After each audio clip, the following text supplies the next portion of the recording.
In 2023, we're in a bit of an interesting situation.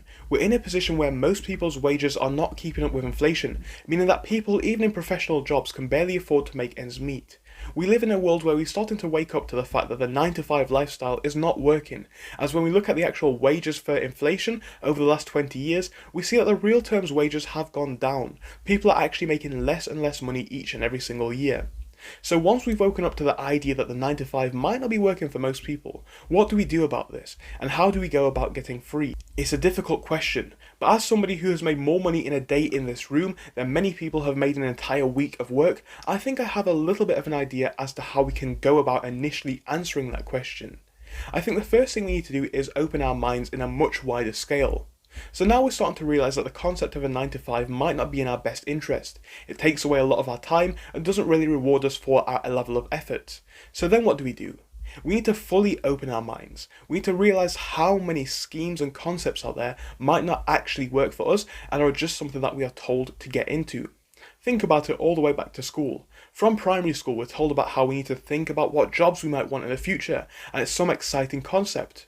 Then we go into secondary school and we're told about what exams we must pass to get those jobs. Then we're into college and then university, and before we know it, we're in the 9 to 5, without much time to actually think about what we want from our lives. And in my opinion, this is where we actually require the awakening. We need to actually think about what is important to us and to our future finances.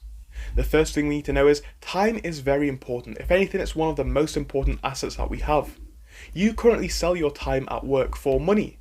You need to increase the amount of money that you make if you want to escape your 9 to 5. So how do you do this? Well, the first thing that you can do is go about minimizing your expenses. Everybody knows this, and it's the first thing that people talk about when it comes to getting rich, because it's the easiest thing to talk about. It's much easier for me to sit here and tell you guys to reduce your expenses than it is to tell you to increase your income, because increasing your income is hard. It takes extra time, and it takes you going out of your way to do something that you don't necessarily know about, going over a learning curve, and then accelerating your growth at the end. And that's a concept that most people don't even want to do. Most people will look at it and say, well, a business is very difficult, it's very risky. But isn't everything? The difference between a business and a 9 to 5 is that it does give you that extra level of ambition, in the sense that there is no cap. Your business can go anywhere. You could hit 10k in revenue, you could hit 100k, a million, 10 million, a billion. There are some huge companies out there, and a lot of them did start in a garage, a bedroom, or a shed. It's not impossible that you could be the next one. But you don't even need to be that. Even to have a small business, if you make 20-30,000 in your business per year, that's more than the average salary here in the UK. And that's not actually that hard to do, but it does require that massive mindset change. Now, what business, product, or service to start is actually a very difficult question, and that's something which is a lot bigger than this video. If we were talking about that topic, it'd definitely take hours to go over. But what we can discuss is how to initially get into that world. I think the first step of it is realizing what money actually is. Money is simply just an asset that people trade their time for the most part. Once you realize this, it kind of loses its value, because you have to wonder what your time is really worth. Do you really think your time's worth £7 an hour, £10 an hour, even £20 an hour? I would say no. I would say to be sat in an office all day for £10 an hour is not a lot for my time. I'm sure a lot of you guys can agree. So now that you realise that money is not necessarily something to cling on to very, very tightly, and people make hundreds of thousands a week, a month, sometimes even a day, how do you go about potentially tapping into that world? That is a very difficult question. I'm only getting into the concept of that myself, but as somebody who makes more money sat at home running my businesses online than many people make in a job sitting in a 9 to 5, I'm starting to crack into that world. I'm seeing what it's really like. The first thing that I've realised is that most people who make a lot of money don't view money as an asset itself. They simply view it as a stepping stone to move over to the next business. Many people who have never started a business see money as an important asset to cling to. Most people know that they've got this much in their bank and they need to hold tight to it as their savings. But it's like, what does your savings actually net you? Does your savings make you 1% a year, 2% a year? That's not that much, it's actually less than inflation. Many people with businesses are looking into that next opportunity that makes them 50%, 100%, something like that. That's what people are looking into to multiply their money.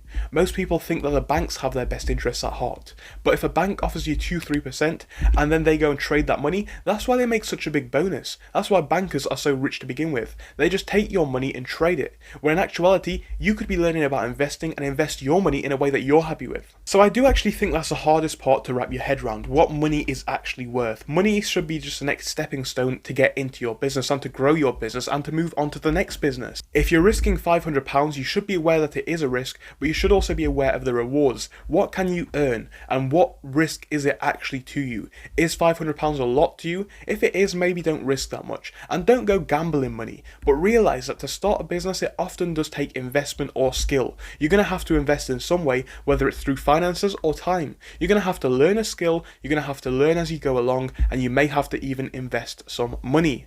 That might actually result in a loss, and this is what many people like to focus on, once more because it's what's programmed into us from a very young age, to kind of dissuade people from starting a business. We're all told that starting a business is risky, and 80-90% of businesses fail, which may be true, but it's kind of irrelevant, because 80-90% of people who start a business are simply too lazy to follow the concept through. It is going to take hard work, and there are going to be times where you feel like you're failing. To a degree, that's why I've started to document my progress on this channel. I want to show myself looking back at how hard it is sometimes, and hopefully it's going to get me into a place where I will be proud. The truth is, you can have the nice short term and always be clinging onto the edge, or you can go through a bit of hardship and try, take that risk, fail a couple times, and then you might find yourself in a better position in the end, and you'll be a lot prouder for it. To be honest, are you going to sit there at the end of your life and say, well, I'm glad that I didn't take any risk because it resulted in no success, no failure, and I'm really proud of that? Probably not. The people who have the most interesting lives, the most colourful lives, are the people who have good stories to tell, and they've earned those stories through living a fruitful life. If you don't even try, if you don't get out there, of course you're not going to experience anything, and the same is true with money. You need to try everything. Why have you not even tried any business ideas yet? I bet most of you guys watching this video haven't tried, 5 business ideas this year? 3 business ideas this year? Have you even tried 1 business idea this year? There's many businesses that you can start with little money or no money, and you may have not even tried one of them yet. Why is that? Why have you not even tried one? It's not that hard. And it is worth it. It will be worth it, even if you fail, because there's no such thing as explicit failure, as you will always learn something, and it's a transferable skill. The biggest money-making tool out there is actually in here. It's your head, it's your mind, because you understand that every business that you start is going to have its unique sets of risks. You understand that any time period that you operate in is going to have its unique risks and advantages. Like right now, we're all told it's the worst time to start a business there ever has been, because people are so poor and no one's got any disposable income. Well, guys, I hate to break it to you, but every single time period has its advantages and disadvantages. And to be honest, there's people out there whose businesses are making more now than they ever had before, because they're in a sector that can actually benefit from things like recessions. It may be tragic and it may be sad, but it is true. There's always an opportunity for somebody out there, and you need to acknowledge this. See, it's a whole trick of the mind. We're told that there's no chance that we can do it. We're told when the markets are dumping that it's a recession and there's no point in getting into it, and we're told when the markets are pumping that it's now too high risk and it may crash at any moment. It's this constant cycle. But the people who tell us this, the people who actually have money to begin with, they don't do this. They do the opposite. People who are rich invest in assets when they are devalued. So when the markets crash, they invest in these assets.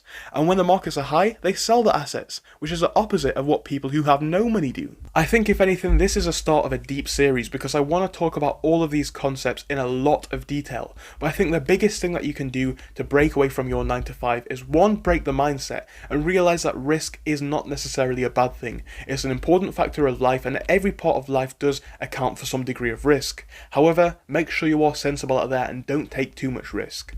Despite that though, once you've got the risk normalized and once you've got the mindset changed and once you've started experimenting with businesses, you need to continue to work your 9 to 5 for now, as it is a solid source of income. It makes you a certain amount of money. However, this can be a stepping stone. Whilst you're doing a 9 to 5, you don't have to worry about where your next paycheck's going to come from, and that is a real advantage to have. However, is this what you want out of your whole life? You can come out of work at 5 o'clock, 6 o'clock, 7 o'clock when you come home, spend till 8, 9, 10 researching on a business. planning on a business, trying out different ideas, and there's no reason why you can't do that every day. And if you say, well, I'm too tired, I kind of get that, but let's face it, you've got to override the natural urge to be tired and lazy, because that's not going to get you anywhere. You can sit on the chair every single day watching TV, but all TV is doing is making somebody else rich as adverts are playing, which is making them money. Why aren't you making that money on top of that? Why aren't you making money? You can probably do a lot of this stuff on a laptop or even on a phone whilst you're watching the TV, so there really is no excuse. Most people out there in countries like the UK don't have that intensive jobs. It might be something in an office, but it's not really physical where you come home truly exhausted. So if you're not putting in 100% at work, that's not necessarily a bad thing as long as you're getting paid anyway. So don't worry about that element too much, but worry about how you can put in 110% at home. The crazy thing is there really is a world out there where people do make hundreds of pounds a day, thousands of pounds a day, tens of thousands of pounds a day. So why can't you just crack into a small bit of that? It's not impossible, but it does require that huge mindset shift. Anyway, hopefully this video was useful to at least somebody out there. It was intended to be somewhat motivational as I wanted to talk about what I've learned and hopefully help you guys to get on the path too, as it's not that hard once you get the ball rolling. Well, the first thing you need to do is get out there and start learning. Thank you so much for watching and I hope to see you again soon.